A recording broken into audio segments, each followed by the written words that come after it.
안녕하세요. 영화 콘텐츠 제작 크루 온더플로어가 진행하는 영화 팟캐스트 방송 펀치 드렁크 무비를 찾아주신 여러분 반갑습니다. 저는 이번 방송 진행을 맡은 초이입니다. 여러분 혹시 신하균 배우 좋아하시나요?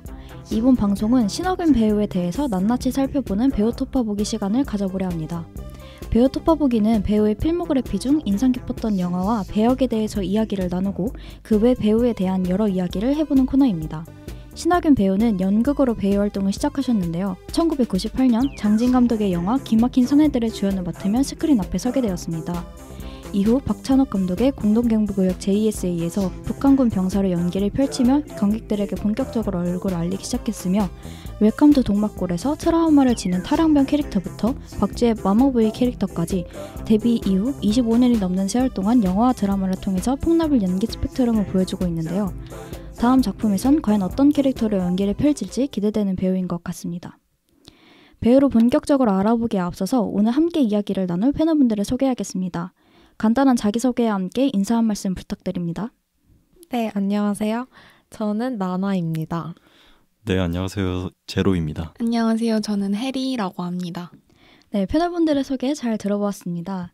이제 배우 톱파보기 신하균 1부 시작해보도록 하겠습니다. 이번 배우 톱파보기 신하균 방송은 2부로 나누어서 진행할까 합니다. 1부에서는 신하균 배우님이 사회에서 소외된 인물을 연기한 작품 지구를 지켜라와 복수는 나의 것에 대해서 이야기를 나누어 보려고 합니다. 본격적으로 영화에 대한 이야기를 하기에 앞서서 평소 신하균 배우에 대해서 패널분들은 어떻게 생각하시나요? 신하균 배우의 작품을 많이 접해보셨나요? 솔직히 신하균 배우에 대해서 요번에 준비하면서 처음 보게 됐어요. 근데 상당히 한국 남자 배우로서 드문 순수한 매력이 있는 배우다. 순수한. 맑은 눈의 광인이라고. 맞아요. 약간 맑은 눈동자? 초롱초롱한. 맞아요. 순수하면서도 약간 그 아우라가 느껴지는 매력이 돋보이는 남자 배우라고 생각을 합니다. 맞아요. 저도 이어서 눈에서 좀 더 얘기를 해보자면 그 웃는 얼굴이 굉장히 매력적인 배우인 것 같더라고요. 그 신하균 배우의 팬분들 사이에서는 신하균 배우를 상징하는 이모티콘이 있는데 혹시 아시나요? 그 약간 눈웃음 이모티콘에다가 이렇게 양 옆에 그 신하균 배우님의 눈주름을 상징하는 그 이퀄 이모티콘이 이렇게 두 개가 있는데 그게 있을 정도로 그 눈가의 주름이 정말 매력적인 배우인 것 같아요. 근데 그 웃음이 되게 선할 때는 또 선하다가 또 어떨 때는 진짜 그 웃음이 되게 소름 끼치게 느껴질 만큼 되게 천의 얼굴을 가진 그런 배우인 것 같아요. 그렇죠. 네, 저도 비슷한 맥락으로 그 눈이 주는 아우라가 굉장히 매력적이라고 생각하는데 이게 또 약간 때로는 무게감 있으면서도 굉장히 섬세하게 감정을 이제 건드리는 것 같다라고 생각해요. 맞아요. 저도 신하균 배우의 막 엄청난 광팬까지는 아닌데 그냥 좋아하는 영화에 신하균 배우가 다 있더라고요. 뭔가 순수하면서도 그 팔자주름과 함께 맞아요. 특이한 페이스가 굉장히 좋은 배우인 것 같습니다. 네, 이렇게 다양한 의견이 나왔는데요. 영화를 좋아하는 사람들이라면 그가 나온 작품을 적어도 하나는 볼 수밖에 없을 정도로 다작을 하는 배우이기도 하고 그 모든 작품들에서 인상적인 연기를 보여주는 훌륭한 배우인 것 같습니다. 그럼 이제 본격적으로 신하균 배우가 출연했던 작품들에 대해서 이야기를 나눠볼까요? 먼저 이야기를 나눠볼 작품은 지구를 지켜라입니다. 제로님 영화에 대해서 간단한 줄거리 소개 부탁드립니다. 외계인들이 지구를 위험에 빠뜨릴 것이라고 믿는 병구가 외계인으로 의심되는 강만식을 납치하면서 이야기는 시작됩니다. 강만식을 통해 안드로메다의 왕자를 만나고자 하는 병구는 가혹하면서도 우스꽝스러운 고문을 가하는 한편 납치범 병구를 쫓기 위한 추형사의 수사도 펼쳐집니다. 외계인으로부터 지구를 지키기 위한 병구의 이야기를 담은 범우주적 코믹 납치 영화입니다. 네, 정말 예측 불가능한 전개의 영화인 것 같은데요. 줄거리만 들었을 때는 다소 황당하게 느껴질 수도 있는 스토리인데 잘 전달해주는 감독님의 역량과 마냥 우스꽝스럽게는 보이지 않게 해준 배우분들의 연기력이 정말 중요한 영화였던 것 같아요. 혜리님 감독과 다른 출연진들에 대해서도 소개 부탁드립니다. 네, 순이 역할의 황정민 배우와 강만식 역할의 백윤식 배우, 그리고 추형사 역할의 이재용 배우가 함께 출연하셨습니다. 그리고 영화 1987 화이를 연출해주신 장준환 감독님이 이번에도 연출을 맡아주셨습니다.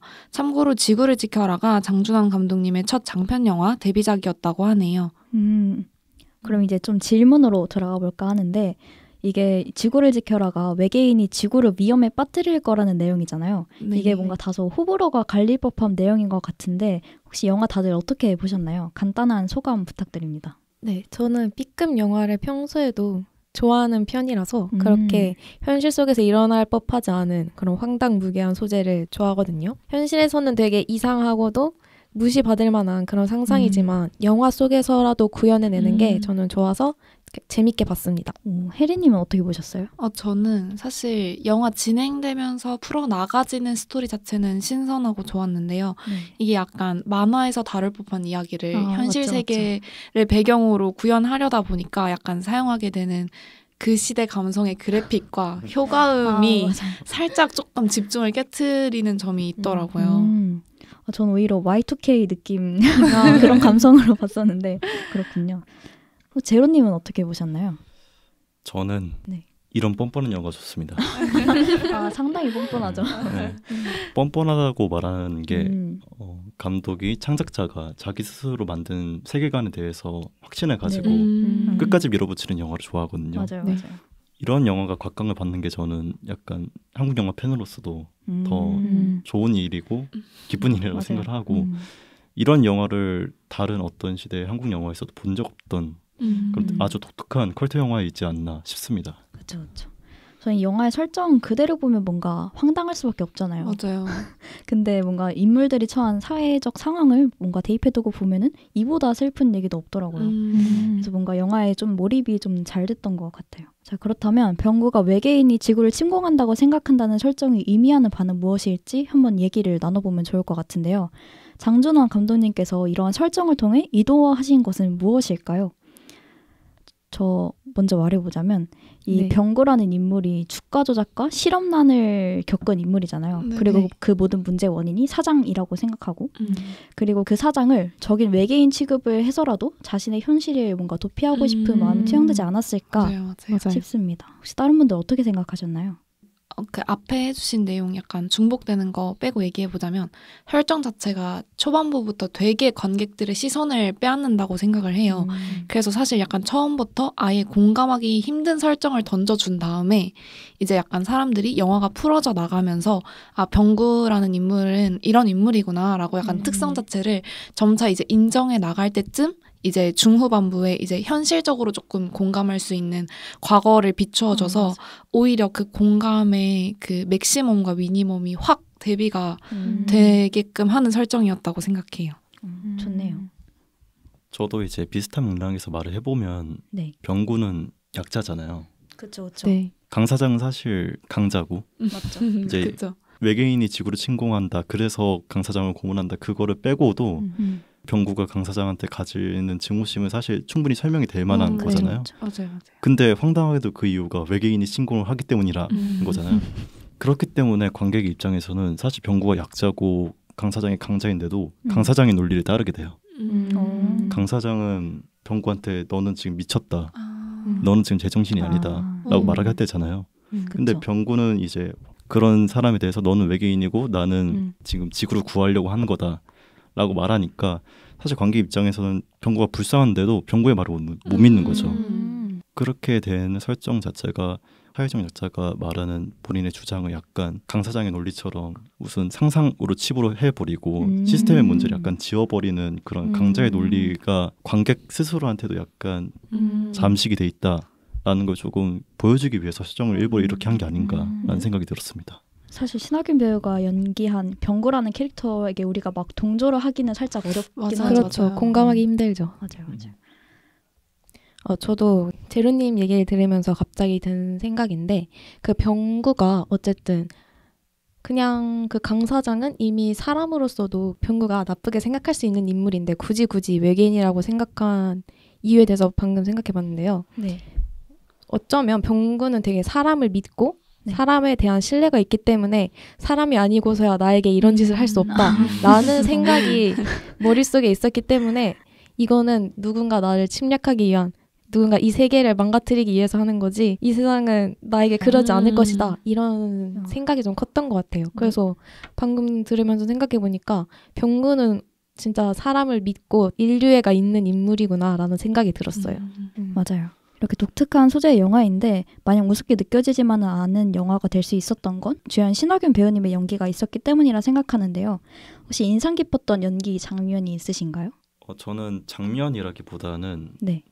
신하균 배우가 웃는 얼굴이 저는 참 좋은 게 맞아요. 이제 그 특유의 벙찐 표정에서 오는 맞아요. 그 아우라가 장악한다고 해야 되나? 맞아요. 네. 맞아요. 네, 그런 느낌이 충분히 있어요. 아니, 무려 20년 전인 영화이다 보니까 아무래도 신하균 배우의 어린 시절 얼굴이 딱 보이잖아요. 맞아요. 뭔가 좋은 의미로 순수하게 미친 특이한 눈동자가 되게 좋더라고요. 맞아요.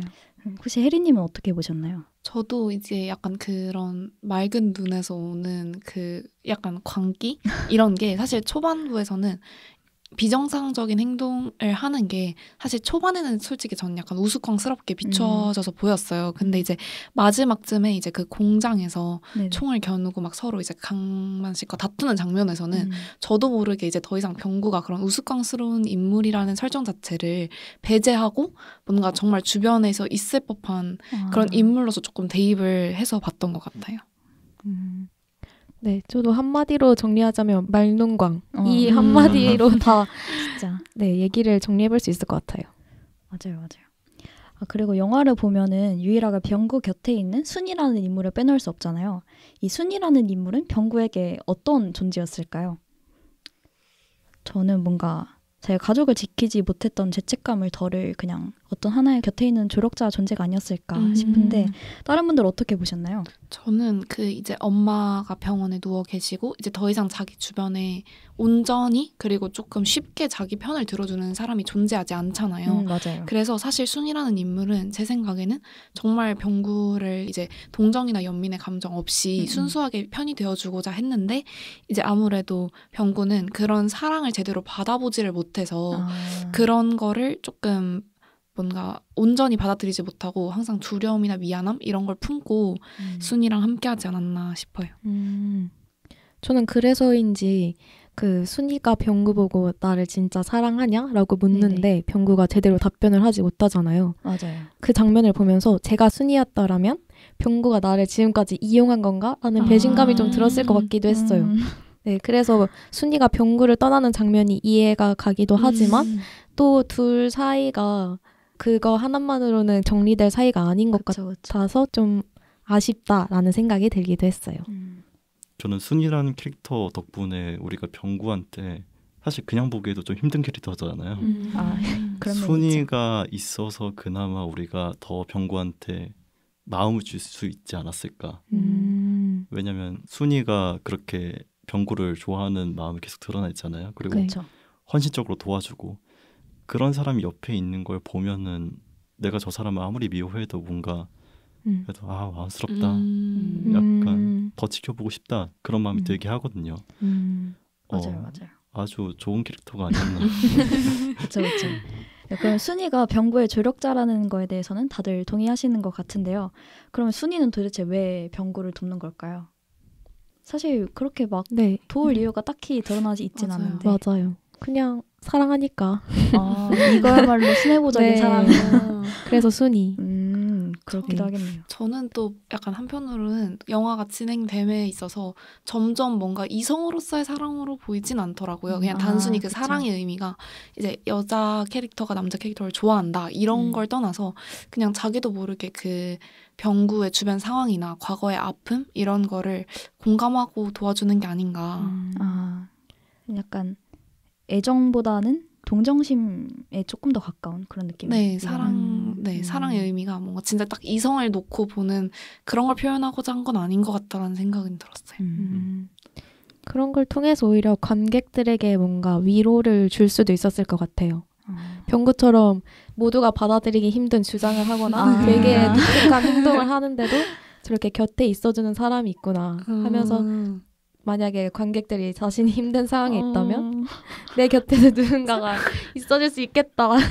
눈물 나. 살짝 슬퍼하는 것 같잖아요. 맞아요. 제로님은 어떻게 보셨나요? 저도 방금 발언에 아주 깊이 동감합니다. 네, 그럼 영화 내내 병구는 강만식의 정체가 진짜 외계인이라고 주장하고 있는데요. 마지막 장면에서 강만식의 정체가 밝혀지기 이전까지 패널분들은 강만식이 정말 외계인일 거라 생각하셨나요? 전 당연히 아니라고 생각했는데요. 왜냐면 병구의 망상이 약간 가엾기는 하지만 뭔가 이게 외계인이라고? 이거 진짜 좀 아무래도 믿기 힘든 거잖아요. 그쵸. 현실적이지 않으니까. 설득력도 떨어지고. 그렇죠. 팬여분들 어떻게 생각하셨나요? 저는 한 3-4번 왔다 갔다 했던 것 같아요. 약간 초반에는 이제 병구라는 캐릭터를 이 정도로 설정을 해뒀으면 솔직히 맞아요. 외계인이 등장해도 안 이상하겠다. 그쵸. 뭐 약간 이렇게 생각하다가 이제 막 중간에 병구한테 막 호소를 하잖아요.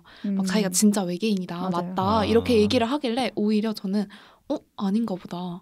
약간 맞아요. 진짜 그냥 병구를 아예 조금 진짜 괴상한 캐릭터로 만들어 버린 건가 보다 했는데 또 네, 그런 식으로 계속 왔다 갔다 생각을 했던 것 같아요. 그 정도 고민을 당했으면 약간 맞춰주는 식으로. 네네네. 저도 혜린이처럼 병구한테 이끌리면서 본 것 같아요. 그래서 진짠가? 아닌가? 이러면서 계속 보는데 병구가 이 정도로 주장하는데 이쯤 되면은 외계인이 나올 때가 됐다. 안 나오면 네, 섭섭하다. 안 나오면 안 된다. 이 정도면. 제로님은 어떻게? 저는 애초에 강만식은 절대 외계인이 아닐 것이다. 제 마음속으로 가정을 하면서 봤습니다. 왜냐면 영화를 보면서 이 정도 했으니까 외계인은 나오겠지. 근데 강만식은 아닐 거야 라고 저는 약간 지레짐작을 했었거든요. 외계인이 있대? 강만식은 아닐 것이다. 네. 그래서 약간 강만식이 나중에 탈출을 하고 근데 그 앞에서 외계인이 갑자기 나타나서 지구를 진짜 멸해버린 약간 그런 엔딩을 생각했는데 네. 갑자기 뜬금없이 진짜 외계인. 진짜 외계인이었지롱. 반전의 반전. 그러면 그 막 보면서도 강만식 캐릭터가 아예 외계인이랑 연관도 없을 거라고 생각하신 거예요? 인기응변이라고 계속 한 거라고 생각을 했죠. 맞아. 약간 저한테는 그 정도의 기상천외함이 없었나 봐요. 그럼 정말로 생 사람을 잡는다고 생각하셨겠네요. 네, 사실 저도 그렇게 생각했거든요. 네. 그리고 사실 이 지구를 지켜라라는 영화가 김시표류기라는 영화와 함께 포스터가 망한 영화라는 평가를 받고 있잖아요. 이거에 대해서는 다들 어떻게 생각하시나요? 저는 영화를 좋아해서 그런지 이젠 포스터도 좀 예뻐 보이는 것 같아요. 맞아요. 그 약간 옛날 감성 나는 그 포스터가 좀 예뻐요. 네. 네. 근데 사실 만약에 이건 영화를 봤을 때의 얘기고 맞아요. 영화를 보지 않은 입장에서 그 포스터를 딱 보고 만약에 영화관에 갔다. 코미디잖아요. 네. 만약에 네. 코미디면 연인끼리 보러 갔을 거 아니에요. 그렇죠. 딱 들어갔는데 갑자기 강만식이 고문을 그쵸. 당하고 아무래도 유쾌함을 즐기려고 볼 수 있는데 목욕탕이 나오고 차라리 연인이면 다행이지 약간 가족끼리 보러 갔다고 생각하면 약간 포스터만 보면은 약간 어린이 애니메이션 같은데 맞아요. 약간 애기랑 같이 보러 갔다 생각하면 약간 애기 울면서 나오지 않았을까. 맞아요. 이게 그렇죠. 포스터만 봤을 때는 사실 약간 청불 영화라고 생각도 안 들고 맞아요. 근데 이게 또 이제 네이버에 지금은 검색을 하면 SF랑 스릴러로 장르를 분류해뒀더라고요. 그래서 약간 근데 사실 제가 이 포스터를 만드는 입장이었어도 이게 어쨌든 강만식의 존재를 스포하면 안 되잖아요. 그쵸. 그래서 약간 내용을 스포하지 않는 선에서는 병구를 중심으로 비춰주는 게 좀 최선이 아니었을까. 사실 영화의 의도랑 추구미를 되게 잘 담은 포스터이긴 해요. 맞아요. B급 영화스러워요. 맞아요. 지금까지 독특한 소재가 돋보였던 지구를 지켜라에 대해서 이야기를 나눠봤는데요. 다음에 다뤄볼 작품은 절제된 연출이 돋보이는 복수는 나의 것입니다. 나나님, 복수의 나의 것은 어떤 내용인가요? 친누나의 수술비를 마련하기 위해 동진의 딸을 납치하는 류와 영미의 이야기로 영화는 시작됩니다. 돈만 챙기고 딸은 무사히 돌려보내주는 것이 원래 계획이었으나 물가에 빠진 아이를 구하지 못해 류와 영미의 계획은 틀어지게 됩니다. 하루아침에 딸을 잃게 된 동진의 류를 향한 복수와 유괴를 택하게 만든 장기 밀배단을 향한 류의 복수를 담은 영화입니다. 네, 전 영화를 보면서 현재 한국 영화를 주름잡고 있는 대배우분들의 젊은 시절을 볼 수 있어서 새로웠는데요. 제로님, 다른 출연분들에 대한 소개도 부탁드립니다. 먼저 류의 친구인 영미 역할의 배두나 배우와 류에게 복수의 칼날을 휘두르는 동진 역할의 송강호 배우가 싱하균 배우와 함께 주연을 맡고 있습니다. 뿐만 아니라 류의 누나 역할의 임지은 배우와 짧은 출연이지만 강렬한 인상을 남겼던 내성바비 청년 역의 류승범 배우도 함께 이 영화에 참여해 주었습니다. 네. 극 중에서 류라는 인물은 청각 장애를 가진 것으로 설정되어 있잖아요. 그래서 영화 내내 신하균 배우님은 대사 한마디 없이 인물의 감정선을 표현하고 있어요. 이런 신하균 배우님의 연기가 돋보이는 인상 깊은 장면이 있다면 한 분씩 말씀해 주세요. 네, 저는 아무래도 그 누나가 죽고 나서 네. 류가 되게 소리 내어서 크게 우는 장면이 있어요. 맞아요. 아무래도 류는 청각 장애를 지니고 있어서 말도 못하고 듣지도 못하는 캐릭터로 설정이 되어 있는데 유일하게 그 장면에서만 되게 큰 소리를 내서 울거든요. 그래서 그런지 그 절규하면서 우는 그 장면이 슬프게 느껴지더라고요. 그래서 류의 고통이 되게 크게 다가왔고 그리고 그 다음 장면이 딱 전환되면서 그 송강호 배우가 그 가로등에 묶여 있는 채로 네, 거기서 구조 요청을 하고 있는데 그 두 장면이 이어지면서 유괴의 가해자, 피해자라는 그런 상반된 입장이지만 둘 모두 고통스러워하는 그런 모습이 되게 인상적이었어요. 제로님은 어떤 부분이 인상 깊으셨나요? 저는 이제 영화 초반에 네. 이제 류가 공장에서 나와서 이제 집에 가서 네. 라면을 먹기까지 그 공백이거든요. 맞아요. 오디오의 공백. 네네. 사실 배우한테 목소리도 무기라서 그쵸. 목소리를 사용해서 연기를 하면 그나마 표현도 풍부해지고 맞아요. 전달력도 더 세지거든요. 근데 그걸 가둬버리면 사실 배우한테도 큰 도전이에요. 맞아요. 제가 보면서 정말 와 엄청난 배우라고 느꼈던 게 그 몇 분 동안을 그저 표정 하나로 그냥 거는 거리 자세 하나로 아, 이 류라는 캐릭터가 어떤 캐릭터이구나라는 걸 약간 지레짐작하게 만드는 그 표현력이 저는 아주 인상 깊었습니다.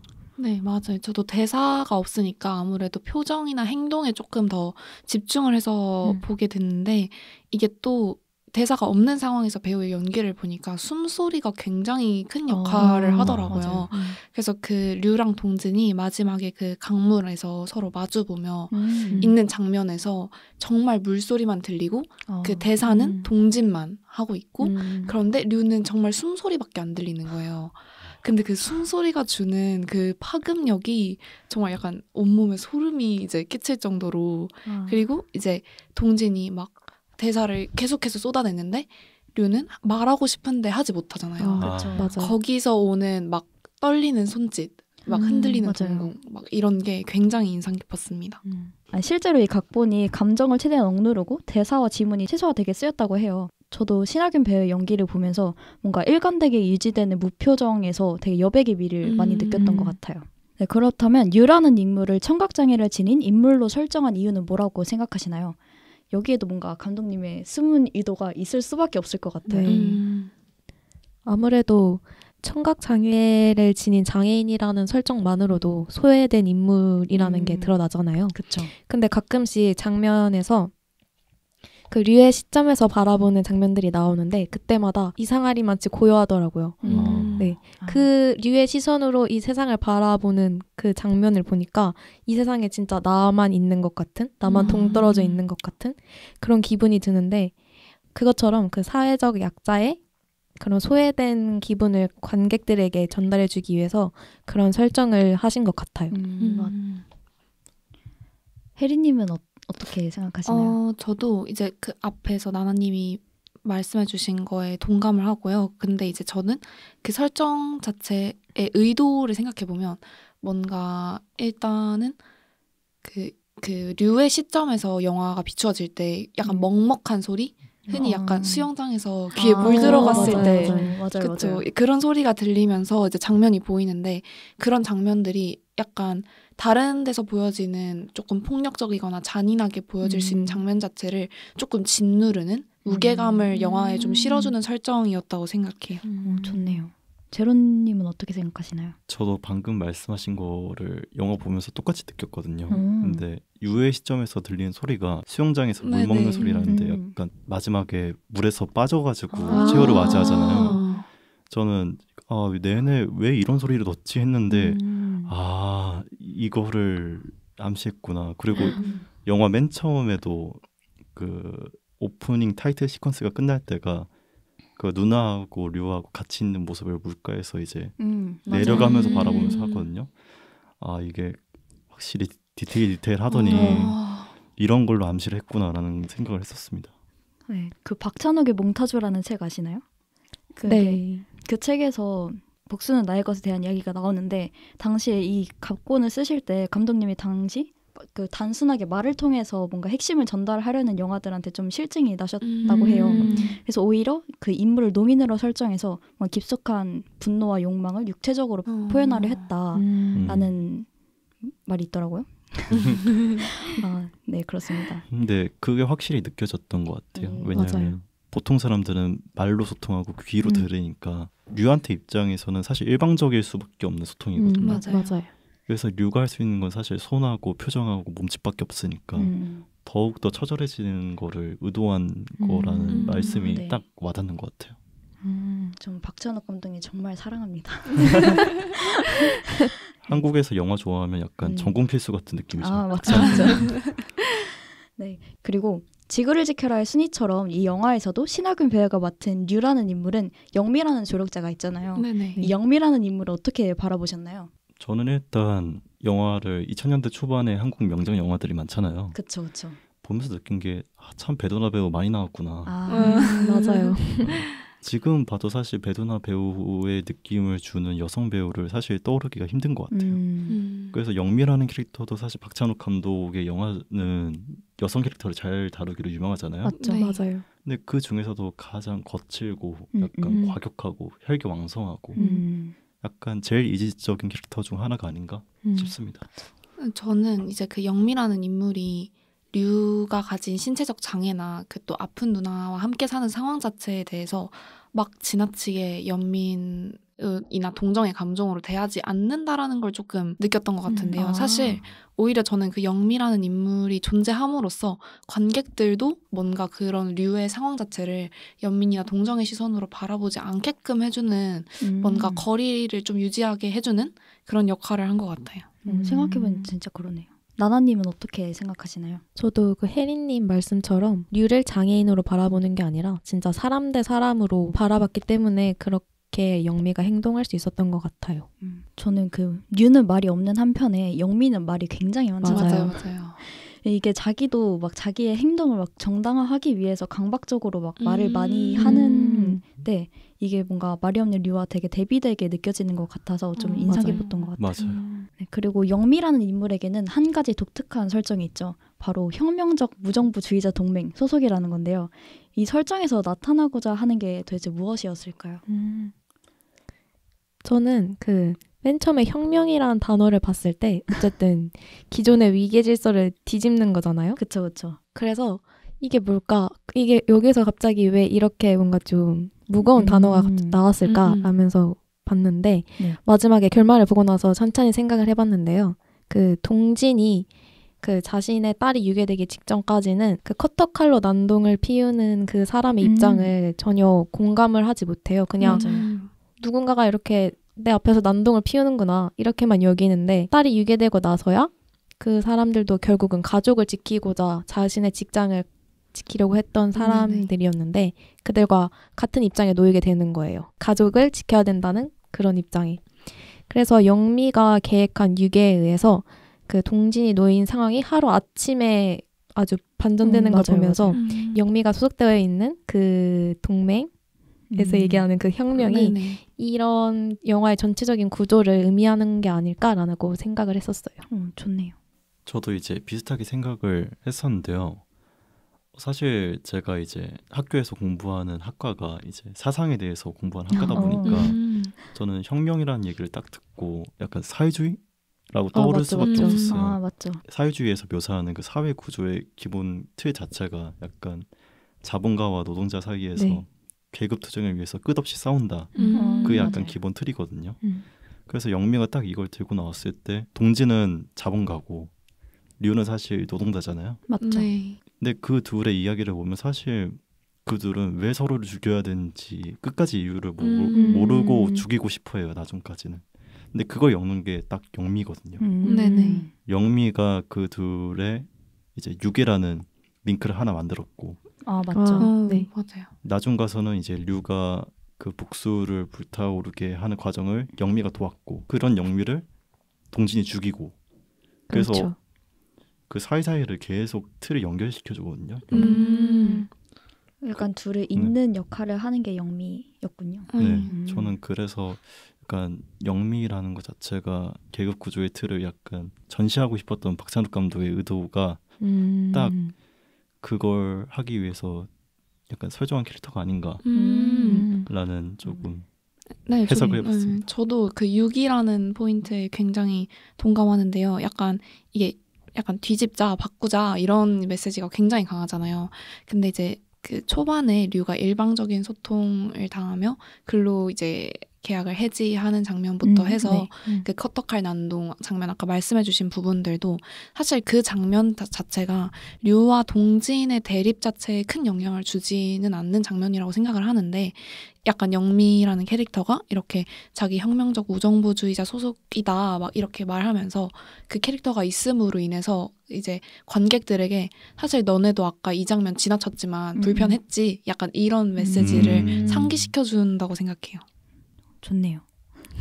네, 그리고 복수는 나의 것이라는 제목을 보면은 과연 어떤 의미일까 하는 생각이 드는데요. 패널분들은 제목에 담긴 의미가 뭐라고 생각하시나요?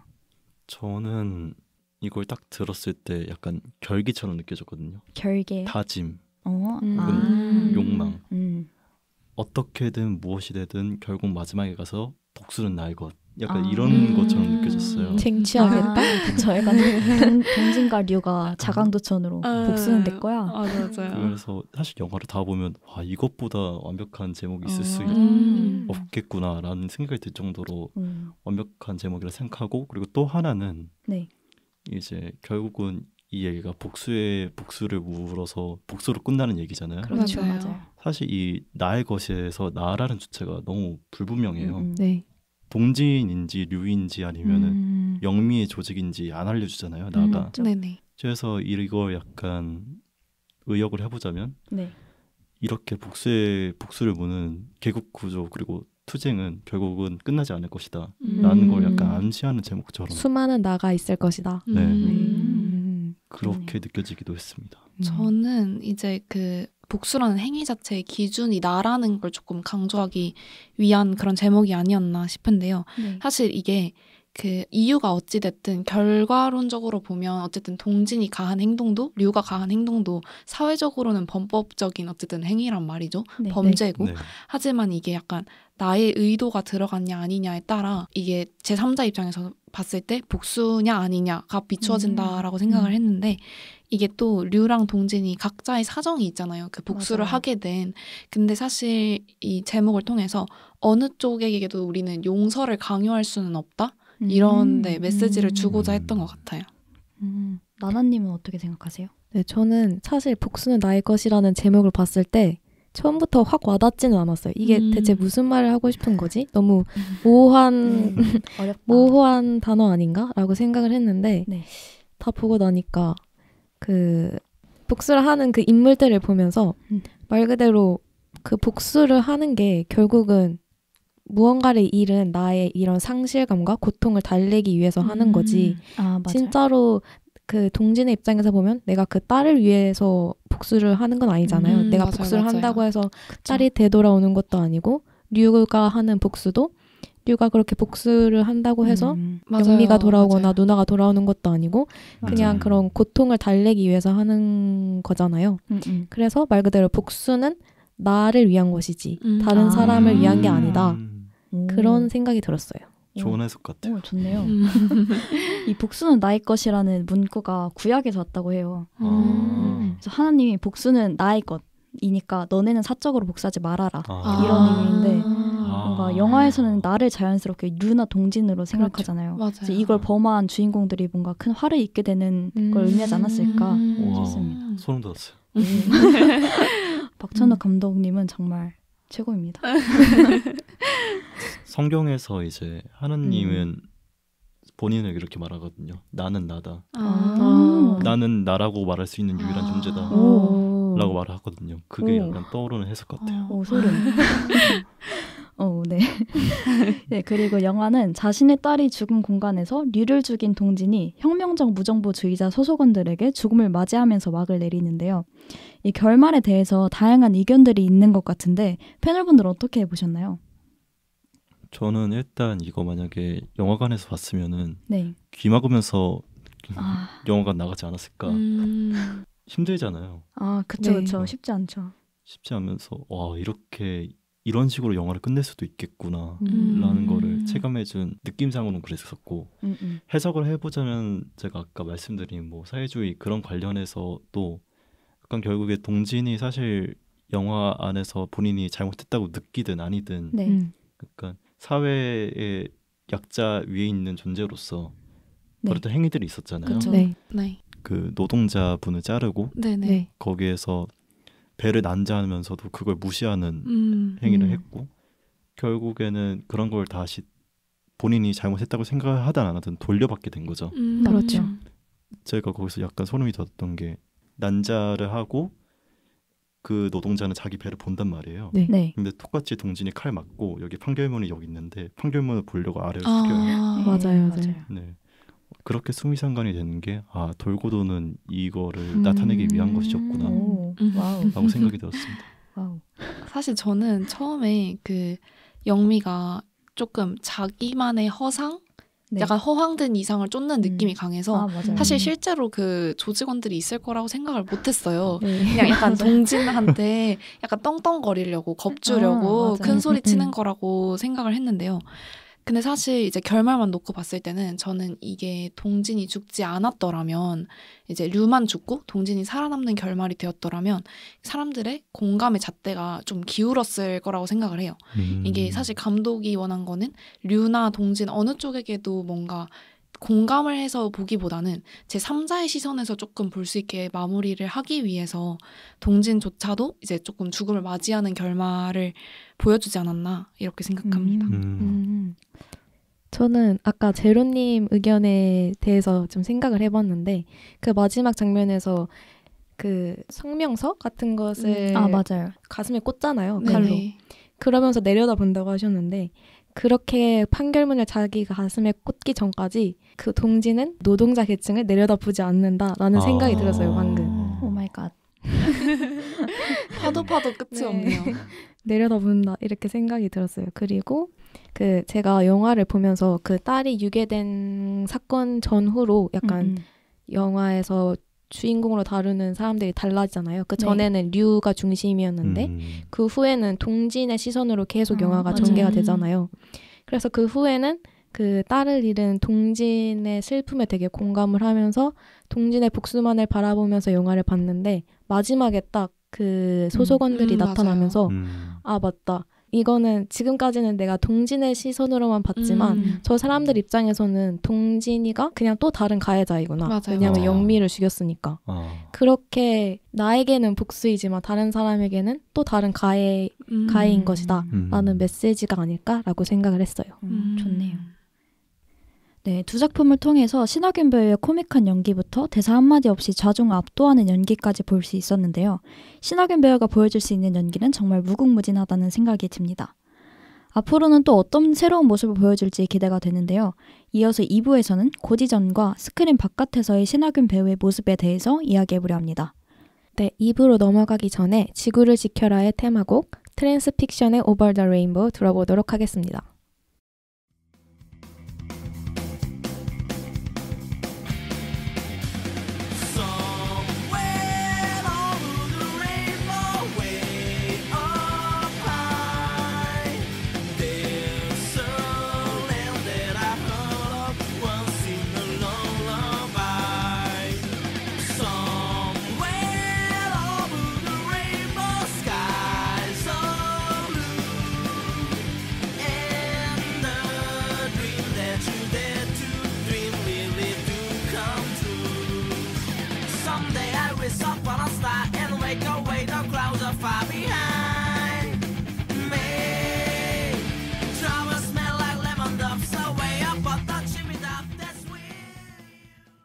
네, 배우 토퍼보기 신하균 2부를 시작하겠습니다.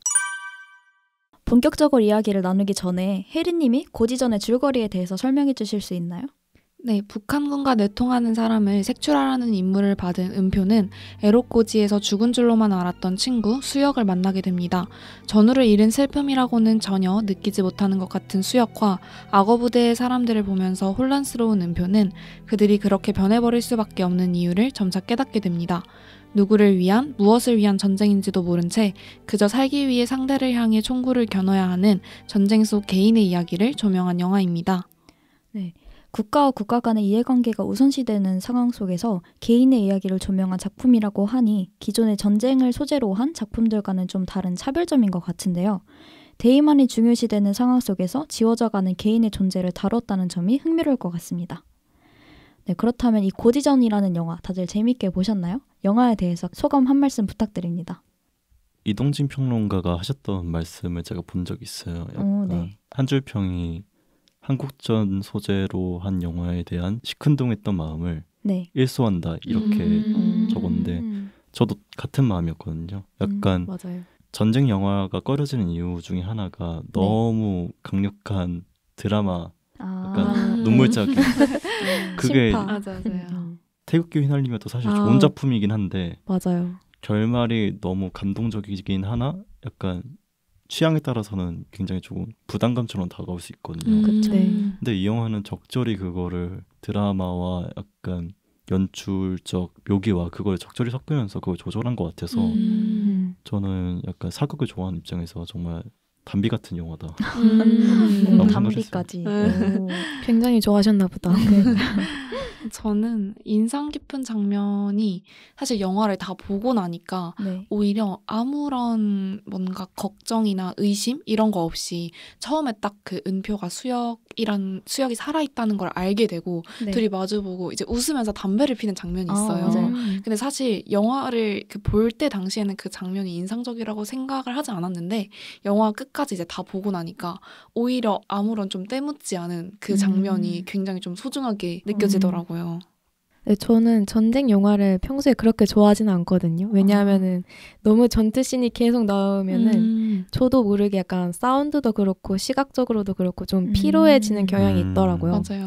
근데 고지전도 굉장히 그런 전투씬이 많이 나오다 보니까 그래서 막판에 그 휴전 협정 후에 또 12시간 남았다고 또 한 번 더 싸우잖아요. 거기서는 저도 모르게 너무 질리는 거예요. 그래서 사실 보다가 중간에 잠깐 멈추고 다른 것을 했거든요. 그 정도로 좀 질렸는데 나중에 생각해보니까 나는 겨우 이 2시간 반도 안 되는 시간 동안 전투를 심지어 내가 참여하는 것도 아니고 그냥 보는 것일 뿐인데 이렇게 질려 하는데 실제로 그 전쟁에 참전했던 사람들은 얼마나 질리고 지루하고 이 끝없는 전쟁이 얼마나 싫었을까라는 생각이 들더라고요. 마음이 아프네요. 네, 그리고 이 고지전이라는 영화에서 신하균 배우가 연기한 강은표라는 인물을 보면서 인물에 대한 평가가 갈릴 수도 있겠다는 생각이 들었는데요. 극 중에서 가장 인간적인 면모가 있는 사람이기도 하지만 또 그 인간적인 면모가 전쟁이라는 극한의 상황에서는 다르게 비춰질 수 있을 것 같아요.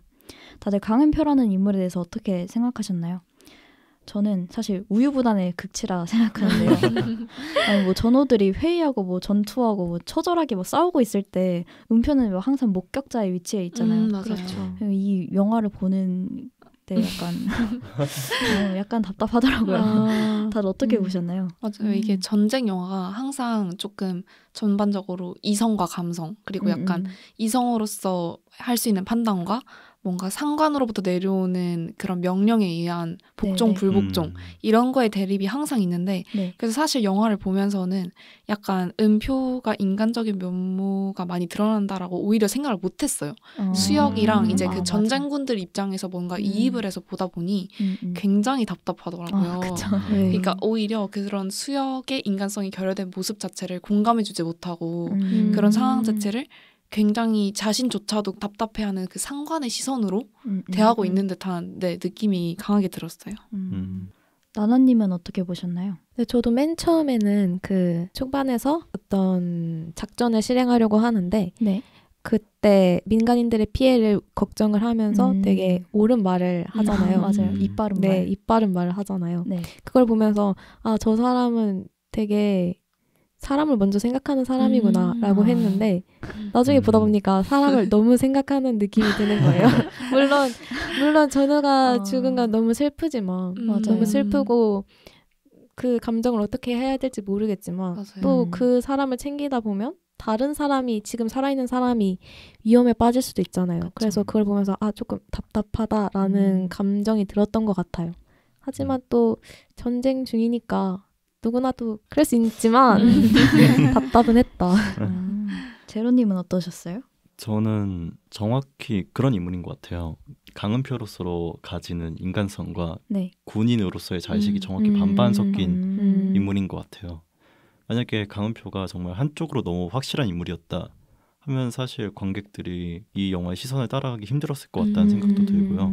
오히려 그렇게 답답한 인물이어서 우리가 강은표와 수혁을 좀 구분해서 저 사람들은 어떤 심리를 가지고 저걸 행동하는지를 볼 수 있었다고 생각해요. 그리고 실제 거기에 들어가면은 전투 경험이 없는 상황에서는 모두 다 강은표처럼 생각하지 않을까? 네, 그럴 것 같아요. 라는 생각이 들기도 했고 참 딱한 캐릭터다. 안타깝다.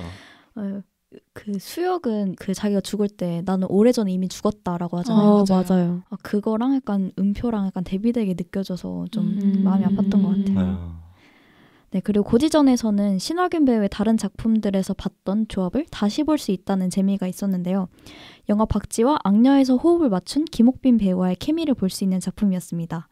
이 김옥빈 배우가 맡은 차태경이라는 인물에 대해서 할 말이 좀 많을 것 같은데요. 다들 어떻게 바라보셨나요? 저는 은표를 봤을 때와 마찬가지로 정말 답답했는데요. 아니 정말 몇 번이나 얘를 살려주고 있는지. 왜냐하면 이 이초라는 인물 때문에 정말 많은 군인들이 죽었잖아요. 네. 근데 얘를 정말 은표도 그렇고 수혁도 그렇고 다 봐주는 맞아요. 그런 모습이 나와서 좀 안타까웠던 것 같아요. 다들 어떻게 보셨나요? 전 사실 2초일 줄 몰랐어요. 그러니까 처음에 그 옥수수를 들고 마주쳤을 때 뭔가 이 차태경이라는 인물이 그 은표의 약점? 그러니까 뭔가 인질로 사용이 되거나 뭔가 그런 감정을 이끌어내는 요소이지 않을까 했는데 2초일 거라고는 생각도 못했어요. 맞죠. 제로님은 어떻게 보셨어요? 저는 일단 김옥빈 배우의 얼굴을 아는 입장에서 영화를 보다 보니까 강은표 앞에 그 차태경이 딱 나타났을 때 그때 당시에는 이제 이름을 모르는 묘령의 여인이죠. 네네. 뭐 이따 후반에서 뭐 하나 하겠구나 라는 생각이 들었어요. 김옥빈 얼굴. 이게 그냥 나올 리가 없다. 이 인물이. 그래서 나중에 차태경으로 밝혀졌을 때는 역시 그러면서도 또 같은 마음으로 답답하다 또 같이 느꼈고 저는 솔직히 이 영화에서 약간 너무 기계적으로 소비된 느낌. 차태경이라는 캐릭터 자체가 그 김수혁과 이제 강은표의 연결고리라는 점에서는 조금 눈여겨볼만 하지만 이렇게 소비적으로 활용해도 되나? 맞아요. 싶은 생각이 들긴 했었어요. 저도 그거에 공감하는 게 약간 수혁의 다른 모습을 보여주기 위해서 일부러 차태경이라는 인물을 설정한 느낌이 들었어요. 차태경이라는 인물이 원래부터 있었던 게 아니라 수혁의 인간다운 모습을 보여주기 위해서 차태경이라는 인물을 설정했다. 그런 생각이 들었어요. 이 답변을 듣고 좀 생각이 난 건데 그렇다면 차태경이라는 캐릭터를 굳이 여성 캐릭터로 설정한 이유가 따로 있었을까요? 뭔가 전쟁 영화에서는 항상 등장하는 플롯이긴 하지만 뭔가 히스토리에 희생당한 러브 스토리를 표현하기 위한 장치가 아니었을까 싶긴 한데 다들 어떻게 생각하시나요? 저는 일단 이제 책 같은 거 읽어봤을 때 북한군에서도 여성 저격수가 있었다라는 썰은 있었다고 제가 얘기는 들었고요. 아마 그걸 반영한 게 아니었나 싶기도 하고 현실 고증으로. 그리고 또 하나는 사실 김수혁이라는 인물의 그 내면에 있는 갈등을 좀 표출하기 위해서 만든 캐릭터가 아니나 생각을 했는데 왜냐하면 김수혁은 본인 스스로 미쳤다고 말을 하기도 하지만 그 안에서는 북한군과 편지를 주고받고 본인 내면에 감추고 있는 인간성이 있거든요. 맞아요. 근데 그걸 아는데도 본인 스스로 미쳤다고 얘기를 하는 거거든요. 근데 그거는 사실 세뇌를 하는 거잖아요. 자기 스스로. 이 전쟁에서 정신을 차리기 위해서. 그래서 딱 총을 들어서 이초의 얼굴을 본 순간 그 두 가지 마음이 충돌했을 거라고 저는 본 거예요. 거기서 이제 김수혁은 하나를 선택해야 되는데 결국 자기 스스로는 미쳤다고 세뇌를 했지만 인간성을 이기지 못한 거죠. 자기 안에 있던 그런 걸 위해서 좀 설정한 캐릭터가 아닌가라고 생각이 들었어요. 네, 저도 뭐 같은 맥락으로 군대라는 조직이 아무래도 남성으로만 거의 이루어져 있는 조직이다 보니까 네. 그 은표랑 수혁이 솔직히 각자 위치에서는 굉장히 어쨌든 본인의 임무나 뭐 그런 거를 철저하게 해내는 인물들이잖아요. 맞아요. 그런데 이제 그 여성 캐릭터가 등장함으로 인해서 그들의 조금 흐트러진 모습, 뭔가 서투른 모습, 주춤하는 그런 모습들을 보여주기 위해서 일부러 이제 이성으로 설정한 게 아닐까 하고 생각합니다. 저도 영화를 보면서 되게 좀 복합적인 마음이었어요. 얘네들이 도대체 군인으로서 인간이 아니라고 생각을 해야 하는 건지 아니면 얘네들도 한편에 전우애가 있고 사랑이 있고 이런 인물로 생각해야 하는 건지 좀 복합적인 마음이 들었던 것 같아요. 그래서 그런지 이초의 정체가 차태경이라는 것을 알았을 때 은표와 수혁의 반응이 조금 달랐던 것 같은데 이에 대해서 어떻게 생각하시나요? 은표가 이초의 정체가 차태경이라는 것을 알았을 때 되게 머뭇거렸잖아요. 네. 근데 은표는 그럴 것 같았어요, 뭔가. 그동안 보여줬던 모습들이 있기 때문에 은표라면 그냥 보내줄 것 같다라고 생각했는데 수혁은 항상 되게 바쁜 전시 상황 속에서도 빠르고 냉철한 판단을 내렸던 사람인데 맞아요. 이초를 심지어 그렇게까지 죽이고 싶어 했던 사람이면서 차태경이라는 것을 알고 나서 되게 망설이면서 심지어 자기가 죽임을 당하잖아요. 그걸 보면서 되게 의외라고 생각을 했어요. 네. 왜냐하면은 차태경이랑 만나본 적도 없는 사이인데 저렇게까지 감정이 깊게 자리 잡고 있었나? 라는 생각이 들면서 조금 의아한데 이런 생각이 들었어요. 네. 저는 수혁이 가진 마음이 단순히 연심이라기보다도 네. 본인 안에 품고 있던 약간 인간성이라고 생각을 했거든요. 네. 그때 딱 죽어가면서 하는 말 있잖아요. 나 이제 엄마 얼굴도 기억이 안 나 라고 말하는데 보통은 엄마 좀 잘 부탁해줘 이렇게 말을 할 줄 알았거든요. 근데 엄마 얼굴이 기억이 안 난다는 거는 자기가 어디서 태어났는지 어떻게 해서 여기까지 왔는지도 잊어버린 상태다 라는 걸 암시하는 것처럼 생각해서 그 이초의 얼굴을 보았을 때의 반응은 정말 본인 내면의 군인으로서의 나는 미쳤다라고 생각했던 그 자의식과 그걸 끝까지 숨기면서 살고 있던 인간성이 충돌하면서 벌어진 그 갈등이 아니었나 저는 그렇게 생각합니다. 혜리님은 어떻게 보셨나요? 네, 저도 이게 그 전시라는 게 아무래도 굉장히 급박하게 흘러가는 상황이잖아요. 네네. 그래서 그 은표랑 수혁이 이제 차태경이라는 인물을 마주쳤을 때 나타나는 반응 자체가 그 사실 뭔가 딱 특정하게 뭐 연민, 사랑 이렇게 딱 정의하기는 조금 힘든 것 같고 그냥 그들의 조금 서투른 모습, 뭔가 자신의 주변에서 익숙하게 봐왔던 사람들이 아닌 상대에게서 느끼는 뭔가 그런 감정들을 뭔가 비추어 주고자 설정한 게 아닐까. 저는 개인적으로 진짜 답답했는데요. 아니 왜냐면 2초 때문에 죽어나간 남성식이 몇 명인데 맞아요. 이거를 그냥 살려두고 있나. 근데 마지막에 결국에는 2초를 죽이는 게 신하균 배우이잖아요. 맞아요. 근데 그 신하균 배우가 2초를 죽이는 얼굴이 너무 냉정해서 이게 전쟁이라는 게 참 사랑도 좀 냉정하게 만드는구나 싶어서 좀 착잡했던 것 같아요. 네, 이렇게 지금까지 고지전에 대한 이야기를 나눠보았는데요. 저희가 언급했던 작품들 이외에도 신하균 배우님은 워낙 다작을 하셨기 때문에 각자가 생각하는 신하균 배우의 인상 깊은 작품은 또 다를 것 같아요. 신하균 배우의 작품들 중에서 가장 인상 깊었던 작품에 대해서 한 분씩 소개 부탁드려요. 아무래도 저는 이제 시기가 너무 한쪽으로 몰릴 것 같아서 아마 이번 이제 에피소드에는 넣지 않았지만 공동경비구역 JSA가 가장 인상 깊지 않았나. 신하균 배우한테도 볼 수 있는 얼굴 중에서 가장 천진난만한 얼굴을 볼 수 있는 영화고요. 거기에서 나오는 웃는 표정하고 그리고 또 웰컴 투 동막골 뭐 지구를 지켜라에서 나오는 웃는 표정하고 좀 다른 것 같아요. 그거를 느끼고 싶다면 JSA를 한번 보는 게 좋지 않나 해서 추천해 봅니다. 약간 시기가 지나면서 신하균 배우가 웃는 얼굴에서 약간 눈의 주름의 깊이와 팔자김의 깊이가 약간 달라지면서 오는 느낌들이 좀 달라서 좋은 것 같아요. 저는 사실 이번에 이렇게 3개의 영화를 이제 정해서 다시 한번 영화를 보면서 조금 떠올랐던 작품은 나의 특별한 형제인데요. 거기서도 이제 그 복수는 나의 것처럼 신체적 장애가 있는 상태로 나오다 보니 이제 되게 연기가 제한적일 수밖에 없단 말이에요. 그런데도 또 복수는 나의 것과는 다른 의미로 마냥 무겁지만은 않은, 또 그렇다고 막 유쾌하진 않은 뭔가 그런 그 선을 굉장히 잘 타는 연기를 보여주셨다고 생각해요.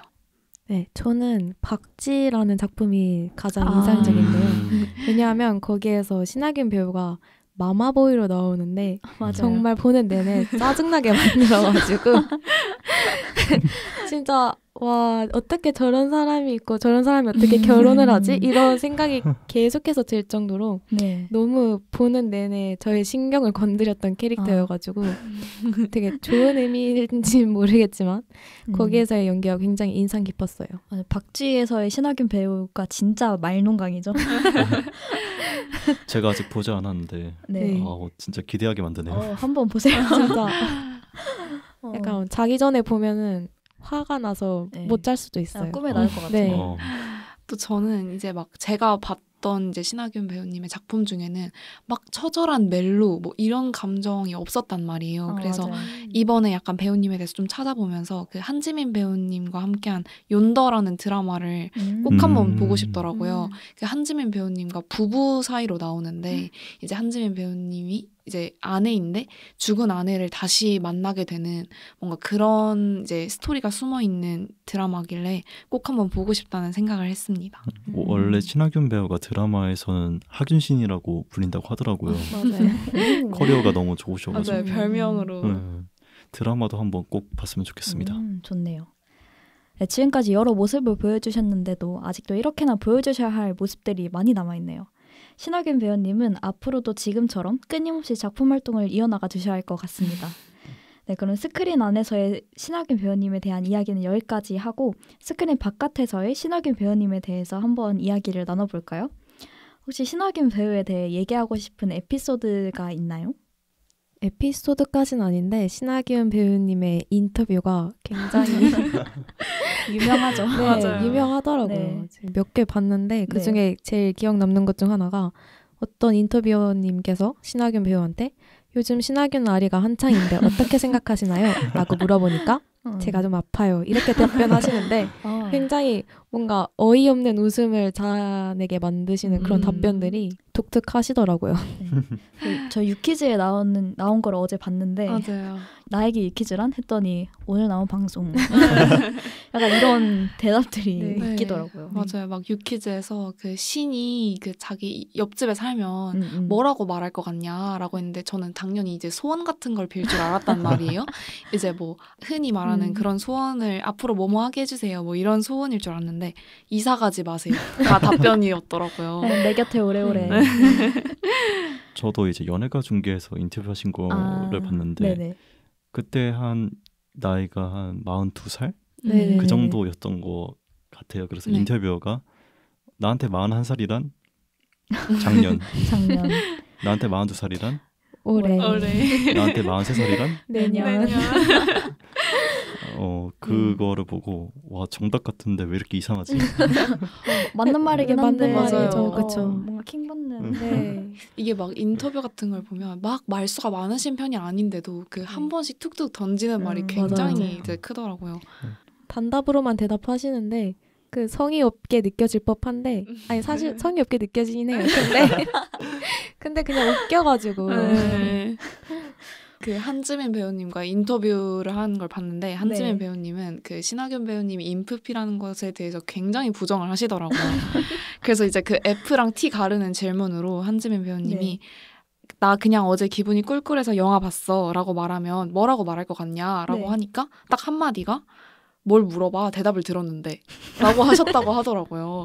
저 사실 T다, T. 네, 이런 답변을 처음 들어봐가지고 근데 그냥 그 문장 안에 원인과 결과가 다 있는데 맞아요. 자기가 뭐 물어봐야 되냐라고 하시는 거 보고 이제 한지민 배우님이 절대 이건 F일 수가 없다 막 이렇게 약간 얘기하시더라고요. N도 의심이 가요. 그쵸? 네, 인터뷰 답변 같은 거 보면은 이건 S의 답변인데 맞아요. 약간 그래서 그건 네. T라도 상처받지 않을까요? 그래서 한지민 배우님이 무조건 ISFP일 것 같다. 이건 아니다. 막 이렇게 ISTP? 아이나 ISTP. 네 ISTP. 동감합니다. 인프피라서 그런지 네. 되게 혼자서 뭘 하는 걸 되게 좋아한다고 네네. 하더라고요. 네, 프라모델 조립하는 거랑 되게 그 고어 영화의 한 장르인 스플래터 영화 보기 뭐 이런 거 좋아한다고 하더라고요. 근데 또 인프페 치고는 밖에서 하는 활동도 되게 좋아하시는데 막 등산, 스키스쿠버 이렇게 활동적인 취미도 갖고 계시더라고요. 되게 종잡을 수 없는 네. 성격인 것 같아요. 네, 신비롭네요. 그렇고, 네. 그분은 그냥 MBTI로 규정하는 게 약간 어려울 어려울 정도로 이 MBTI의 신하균 배우를 담을 수 없다. 그 막 한지민 배우님과 인터뷰할 때 막 배우님이 좋아하는 주종 물어보니까 그때 당시엔 막걸리라고 얘기를 하시다가 또 요즘에는 막 증류주나 와인도 좋아한다. 사실 술을 가리지 않는다. 막 이렇게 답변을 하시더라고요. 근데 그 이제 고지전 촬영 당시에 막 원래는 막 막걸리 한 병 들고 가서 막 다 마시고 오고 막 이랬는데 네. 고지전 찍은 이후에는 이제 등산이 힘들어가지고 그냥 안 올라간다. 뭐 이렇게 얘기를 하는 거 보니 굉장히 촬영이 고되지 않았나. 맞아. 그 산을 몇 번씩 뛰면서 막 오르막 내리락 맞아요. 네, 그랬을 것 같아요. 평생 할 등산을 거기서 다 하지 네, 않았을까. 막 엎드리고 기어가고 이런 거 다 하니까. 맞아요. 또 제가 들은 건 이제 장진 감독의 영화에 많이 출연했는데 네. 서울예대 시절부터 이제 인연이 이어져 왔다고 해요. 이제 만남의 시도라는 창작극을 동아리를 맞아요. 같이 했다고 하고 그리고 본인의 말씀에 의하면 아웃사이더지만 동아리 회장도 했다. 이거 약간 이게 맞나요? 이게 맞아요. 맞나요? 아웃사이더인데 동아리 회장을 했다. 저는 불가능하다고 봅니다. 학창 시절에도 전교회장 이런 거 했다고 본 것 같아요. 저. 전교 회장까지요? 인프피가 전교회장? 호소인 아닌가요? 인프피 호소인? 가만히 있어도 인싸다 이거죠. 알면 알수록 되게 네. 외계인 같은. 외계인이 여기 있었네요. 네네. 사실은 신하균 배우가 진짜 외계인이 아니었을까. 본인이. 막 맞아요. 이제 막 동아리 회장이나 전교 회장 했다라는 거 들으니까 이제 또 생각이 난 게 네. 이제 굉장히 약간 연기에 대한 욕심이나 그런 게 많으시더라고요. 그러니까 음. 뭔가 인터뷰에서는 그냥 툭툭 던지는 뭐 그런 느낌인데 이제 보그 코리아에서 인터뷰한 거 보니까 이제 영화를 찍으면서 다리 수술을 한 적도 있으시다고 해요. 막 이제 그 감독님이 오케이 사인을 했는데도 네. 왠지 막 한 번 더 테이크를 하고 싶어서 막 이제 과하게 했다가 막 다리가 부러져서 뭐 네, 연기에 대해서는 막 이제 자기가 막 치밀하고 조금 계산적으로 움직일 것 같지만 막상 또 요령 없이 그냥 이제 열정과 욕심을 가지고 도전하는 그런 배우님인 것 같아요. 이렇게 자정을 압도하는 카리스마가 있는 신하균 배우에게 이런 뭔가 색다른 모습이 있는지는 또 몰랐네요. 신하균 배우님의 새로운 모습을 알게 된 시간인 것 같습니다. 네, 이렇게 2부에서는 영화 고지전과 신하균 배우에게 바라는 행복, 그리고 배우 아닌 사람 신하균에 대해서 이야기를 해보았는데요. 이야기를 나누면 나눌수록 되게 다채로운 매력이 있는 배우인 것 같습니다. 그렇다면 이제 최종적으로 신하균이라는 배우에 대해 별점을 매겨보도록 하겠습니다. 저희 방송만의 별점 방식 다들 알고 계시죠? 10점 만점에 5점 이하면 별로라는 의미에서 편집, 6점 이상이면 취할 정도로 좋다는 의미에서 드렁크로 구분하여 평점을 매겨보도록 하겠습니다. 지금까지 나눈 이야기들을 종합해서 배우 신하균에 대한 한 줄 평과 함께 각자 별점 말씀 부탁드립니다. 네, 저는 취할 정도로 좋다는 의미의 드렁크를 얘기하면서 8점을 드리도록 하겠습니다. 오, 높네요. 네. 네. 저는 배우는 적어도 스크린을 장악하는 카리스마가 있어야 된다고 생각하는데 저는 그 신하균 배우님의 눈빛에서 그 카리스마가 느껴지더라고요. 맞죠. 네, 그래서 카리스마 있는 배우 신하균이라고 한 줄 평을 내리면서 8점 드리도록 하겠습니다. 네. 이제 저도 동일한 8점 드리고 싶고요. 네. 이제 신하균 배우를 보면서 드는 생각이 중년이 되어서도 순수할 수 있는 배우를 어디 찾아볼 수 있나라는 생각이 들어요. 사실 중년이 되면 약간 얼굴의 느낌이 변하면서 연기도 변하는 경우도 많아지거든요. 근데 신하균 배우는 복수는 나의 것에서부터 극한 직업에 이르기까지 그 얼굴에서 묻어나는 그 소년성이 변하지 않은 것 같아서 맞아요. 소년미.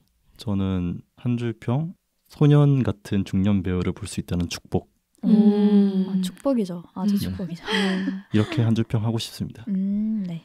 저는 7.5점 드리고 싶은데요. 네. 사실 이제 그 저희가 오늘 다룬 작품들도 약간 고지전에 비해서 복수는 나의 것이나 지구를 지켜라는 조금은 마이너할 수 있는 작품들이잖아요. 그쵸.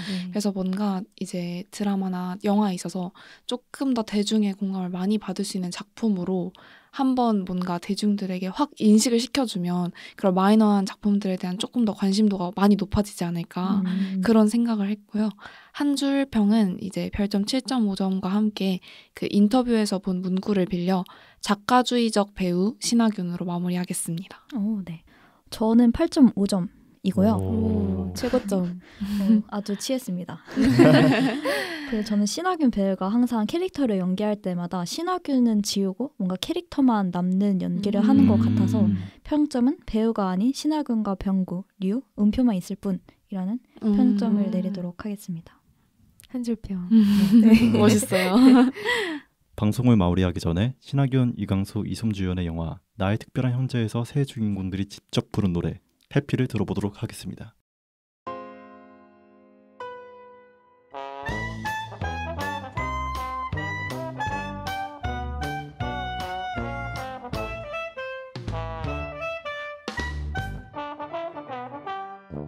인생은 구름 속의 체리 걱정으로 가득해 돈 워리 두려워 마 그냥 버티는 거야 잘 되는 일도 없고 다 나만 미워하고 넘어지려 할 땐 기운 내 노래 불러 만약 길을 네, 이번 팟캐스트 방송에서는 신하균 배우의 작품과 그의 연기력 그리고 사람 신하균에 대해서 이야기를 나누었는데요. 이야기를 나누다 보니 끝없는 신하균 배우의 매력에 빠지지 않을 수 없는 것 같습니다. 신하균 배우는 항상 종영 소감에 다음과 같은 말을 한다고 합니다. 아쉬운 부분도 있고 보람찬 부분도 있고 완벽할 수는 없는 자신의 연기 속의 허점을 보면서 아쉬워하지만 또 새로운 이야기를 전하고 새로운 부분을 느끼게 할 수 있다는 보람에 이러한 소감을 말한다고 하는데요. 우리가 보기엔 정말 완벽한 연기를 펼치는 신하균 배우 또한 자신의 연기에선 흠이 보이나 봅니다. 우리 모두 남들은 알아채지도 못하는 나의 흠이 너무 연연하지 말고 아쉬운 것은 아쉬운 대로, 보람찬 것은 보람찬 대로 받아들이는 것은 어떨까요? 이 방송을 듣는 모두가 아쉬운 것도 보람된 것도 있는 그런 하루를 보내셨길 바랍니다. 그럼 지금까지 진행의 초이, 패널의 해리, 제로, 나나였습니다. 다음 시간에 만나요.